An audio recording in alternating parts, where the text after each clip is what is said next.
Gracias por mantenerse conectado con Sino Pesos. Desde el 1 de enero de este año, los trabajadores que devengan un salario mínimo comenzaron a disfrutar ese reajuste del 23% decretado por el gobierno.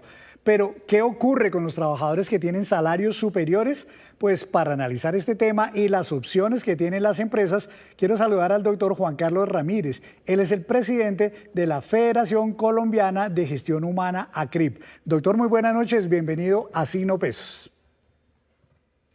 Henry, buenas noches, ¿cómo has estado? Saludos para ti y para tu respetable audiencia. Muchísimas gracias, doctor. Creo que es la primera vez en muchos años, yo no recuerdo haber visto una situación similar en que el incremento del salario mínimo haya superado en 18 puntos porcentuales lo que fue la inflación del año inmediatamente anterior.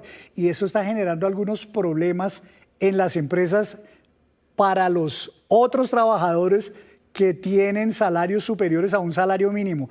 Había escuchado, me imagino yo, usted ya de parte de los jefes de personal, de los directores de recursos humanos de las empresas, estas inquietudes que hay. Sí, por supuesto. Estamos todos con razonable preocupación por esta situación.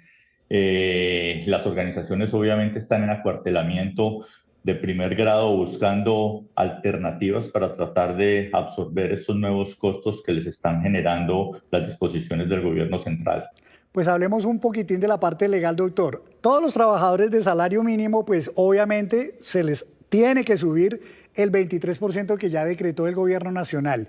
Pero a quienes ganaban un poco más, normalmente se les incrementaba con base en la inflación, que para el caso del año pasado fue de 5,1%.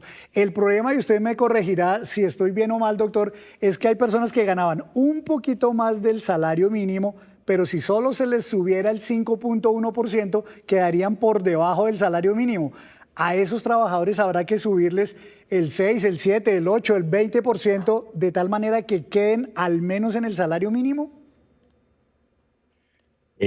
Por supuesto, las organizaciones y en general la economía formal no puede pagarle a sus trabajadores salarios por debajo del salario mínimo que decreta el Estado. Entonces, si un trabajador, como bien lo dice usted, estaba unos pesos, unos miles de pesos por encima del salario mínimo, pues este incremento del 23% lo va a arrastrar, o sea que se genera una situación que es compleja para las organizaciones.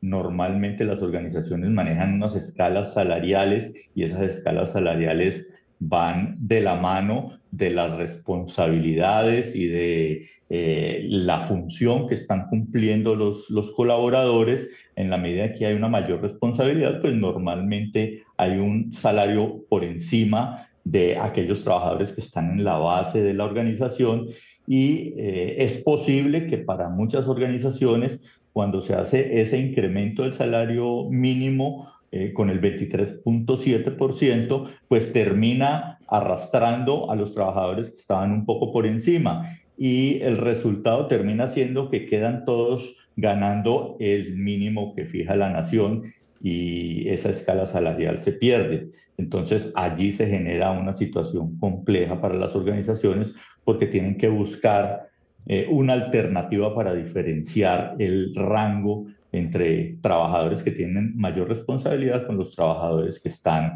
en la base de la pirámide. Pues mire, y esta situación genera también un problema, digamos, de orden psicológico en muchos trabajadores, porque muchas personas que antes ganaban más de un salario mínimo, por ejemplo, 200, 300.000 pesos más de un salario mínimo, con estos incrementos de ahora, pues van a quedar mucho más cerca de ganar un solo salario mínimo.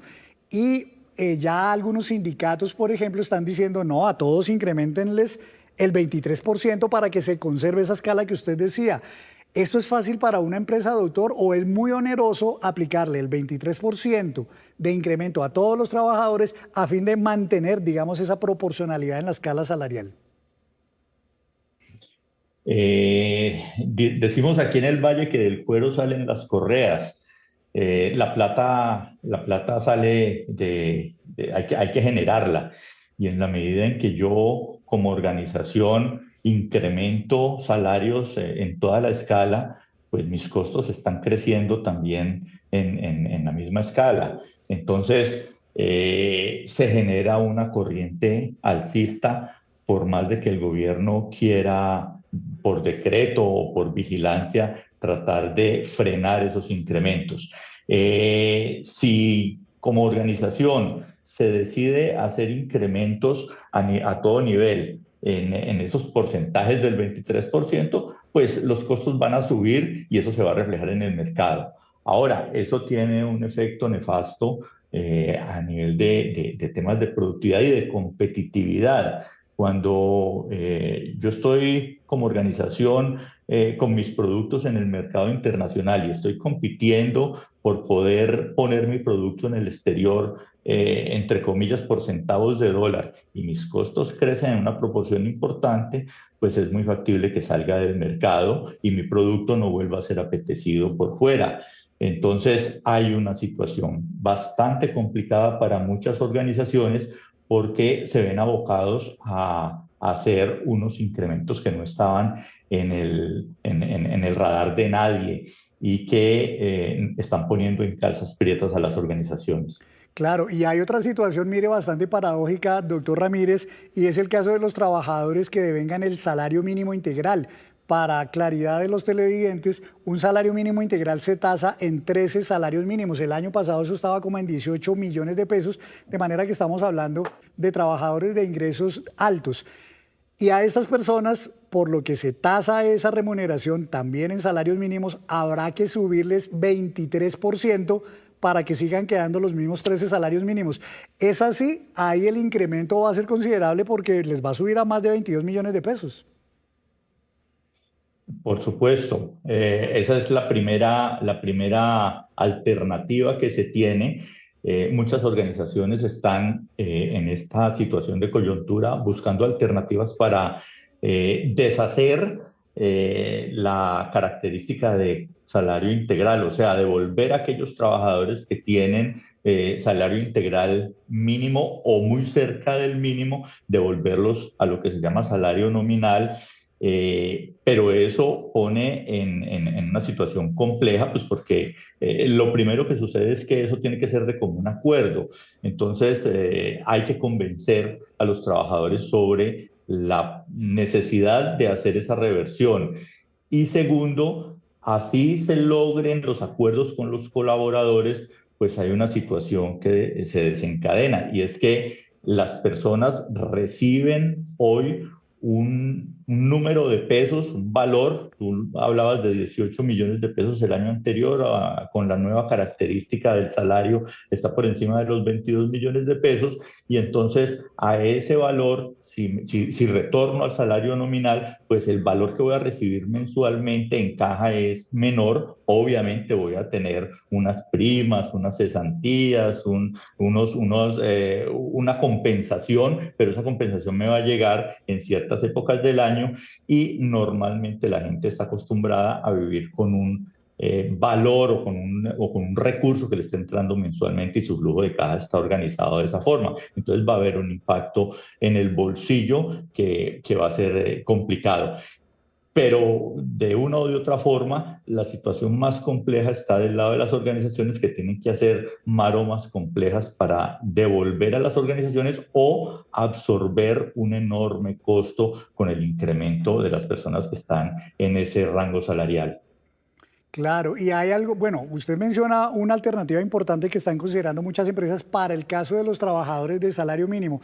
Para los demás trabajadores, aquellos que están, por ejemplo, entre un salario mínimo y ese salario mínimo integral, ¿hay alguna alternativa, doctor? ¿O ahí no hay mucho que hacer realmente? Digamos que el margen de maniobra no es muy amplio para los empleadores. Yo creo que el margen de maniobra es demasiado estrecho. Pensemos en que por derecha a los empleadores que tienen un número importante de trabajadores en el rango de salario mínimo o muy cerca del salario mínimo, pues sus costos laborales van a crecer por derechas en el 23,7%. Pero no podemos olvidar que estamos en el marco de la implementación de una nueva reforma laboral, y muchas de las normas que se desencadenaron de esta reforma pues están en proceso de implementación. Entonces, los empleadores han tenido que cambiar, por ejemplo, los salarios de todos los aprendices que por ley tienen que contratar. Antes tenían un valor de ingreso y hoy en día hay que tenerlos en el marco del salario mínimo, pero además hay que pagar seguridad social y aportes, de lo cual pues era un valor que en el cual no tenían que incurrir los empleadores hasta antes de la reforma. Pero además hay unos recargos por dominicales, por festivos, por horario nocturno, que está por encima de lo que venían pagando y que además está en proceso de implementación. Pero además, si eso no es suficiente, estamos en un proceso de recorte de la jornada laboral máxima. Entonces tuvimos un recorte en el horario. Este año tenemos un nuevo recorte, el año anterior tenemos un nuevo recorte este año y para el 27 tenemos un último recorte para llegar a una jornada de 42 horas. Eso quiere decir, de una u otra forma, que la hora de trabajo termina saliendo más cara. Entonces, el efecto para las empresas en ese salario mínimo está muy por encima del 23.7%. Entonces, pensar que una organización va a asumir esos costos, pero además a los trabajadores que están en el rango entre el salario mínimo y el salario mínimo integral les va a subir lo mismo, pues es explotar sus costos y no va a tener cómo absorberlos. Yo creo que hoy en este momento la condición que tienen las organizaciones es analizar muy bien los costos para poder sobrevivir a esta avalancha de costos desencadenadas del incremento del salario mínimo ordenado por el gobierno central. Pues muy preocupante verdaderamente, doctor Ramírez, esta situación de las empresas a la luz de lo que usted explica en materia del panorama salarial para este 2026. Doctor Ramírez, muchas gracias por estar aquí en Signo Pesos y ayudarnos a entender la situación que están viviendo tantas compañías en Colombia. Muy amable.